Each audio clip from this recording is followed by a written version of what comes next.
Humanity, Builders in the Void, by user DrunkRobot97.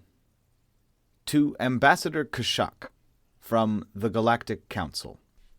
We have received your assessment of the Council client race, Humanity, regarding their request for Council status and if they are ready for such a responsibility, and are quite taken aback by your conclusions. When we gave you this task before you left for Human Alliance space, you seemed predetermined in what you would find there. We made contact with those sickly apes a mere 54 Earth years ago, and they had barely spread to their third star system.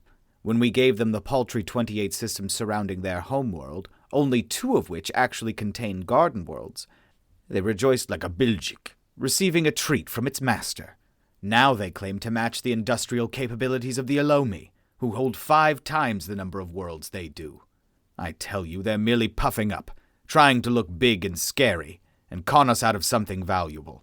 I will go to human space, spend the required 0.7 Earth years, talking to the fewest number of humans possible, and quickly come back to civilization. We request you do not antagonistically speak of humanity's weak immune system and genetic ancestry while in the company of Representative Andrew Moore. The representative had, to put it lightly, a few things to say when you left. You can imagine our surprise, therefore, when we received a report from you, requesting the Alliance is given a council seat immediately. Your labeling the human race as clinically insane in your report also draws confusion. Apparently, you desire we give them a seat because of this insanity rather than in spite of it. We look forward to a message from you explaining this dramatic change of heart. To Galactic Council, from Ambassador Kashak. Councilors, I stand by the conclusions made in my report, and my claims that the humans have a lot to give the galaxy. I still believe that any race, given the resources humanity has, simply couldn't grow to meet the demands of Council status. That is, of course, except the humans. When we handed over legal ownership of those 28 systems, we thought we were giving them scraps. 100 death worlds with a few, to borrow a human phrase, diamonds in the rough mixed in. Nobody, not even the rake, has the aptitude and faith in technology to build more than the odd scientific outpost or recon station on any of those worlds. Space, as we all know, is a desert, with a tiny oasis every 500 light years. The humans, as I have seen, can take the driest desert and turn it into a garden. Their 2 new garden worlds, Darwin and Rossland, now have populations numbering in the billions, and both shine on the night side from the new cities. But these worlds, along with Earth, barely account for 30% of the 40 billion humans alive right now. For the other 30%, you have to look at those death worlds, where we would turn tail and look for a friendlier planet, the humans would land and build. High pressure, low pressure, boiling hot, freezing cold, any atmosphere composition or no atmo at all.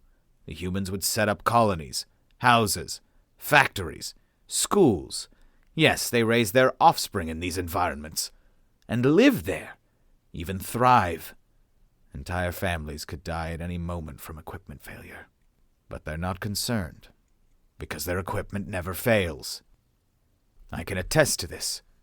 On my visit to a planet that receives far too much solar radiation than it should, they call the planet Chernobyl. Apparently the humans who named it that had a good sense of humor. I came across a young human bond pair who decided to visit the colony for a ritual referred to as a honeymoon. I asked them what convinced them to so willingly come to such a death trap, and they responded, "We heard the nightlife here was great. Good food, too." They were visiting a world no other species in the galaxy would even touch, for the dancing and cuisine. To show such technical skill, not to mention such unconscious bravery, is unique. What has really stunned me was the locations of the remaining 35%, with the last 5% living on the worlds of other races. The majority of the human race is spaceborne. To us, space is the thing you endure for as long as you need to, until you can get somewhere where it's possible to survive. To the humans, space is prime real estate. In almost every system, massive yards spanning tens of kilometers long, disassemble asteroids, and melt down the metal into ships and space stations.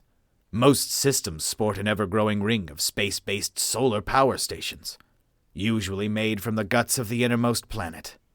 This, they claim, has eliminated an energy crisis they've been having for centuries, and one we've been having right up to today, though I decided not to mention that. And they're now a net exporter for antimatter, making them a potential solution for said energy crisis. The Human Alliance space fleets have been doing some work since first contact. 20% of spacers are in the Navy, and each ship is a work of art. Obviously, they can't tell me every military secret, but what they can show could make turns that would tear our ships in half, soak up hits that would obliterate us, and keep on firing long after our heat sinks filled to capacity and we start cooking our own crews. I had the opportunity to see the latest completed fleet engage in war games, and the skill with which they operate makes one's head spin. I have spent 60 Earth years in the Navy during my long life, and the doctrine they applied in that one little exercise put to shame every little trick I had ever pulled. The humans have apparently been irritated by Drachnus pirates, and a campaign to drive said pirates out of human space has been very successful.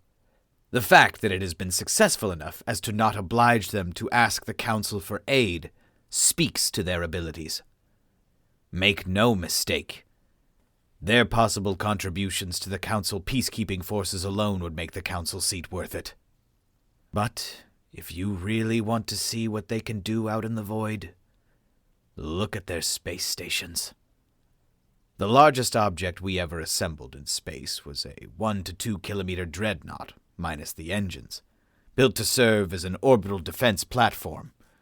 It was cramped, and the crew was always terrified of life support finally giving out after running non-stop for so long. Next to the humans, our attempts were pathetic. Their capital is not on Earth anymore. It is on a megastructure in high Earth orbit, what they call an O'Neill cylinder, 70 kilometers long and 5 kilometers wide. Think a massive tube, slowly spinning to simulate gravity. Outside, solar panels and bulkheads. Inside, cities, parks, and lakes. A paradise worthy for the diplomatic and cultural heart of humanity. And they put it in fucking space. That is why they are crazy, and why we need them. So many generations ago, they set themselves the task of taming the stars. Many others, including all races on the Council, had this goal at some point, but shied away once the magnitude of it set in. Now we content ourselves with what nature will give us. Not the humans. They found every single way the universe can ruin a planet, and saw it as an opportunity to show off just how clever they were. I beg you, give them a seat, because eventually something will come along and try to destroy them, and I would prefer to be on their side when that happens. Hey guys, thank you so much for listening. I really appreciate you. If you would not mind giving a like, a comment, and a subscribe, that would be fantastic. It actually really helps me out. So yeah, that'd be great, guys. Happy Leif Erikson Day. Later, y'all.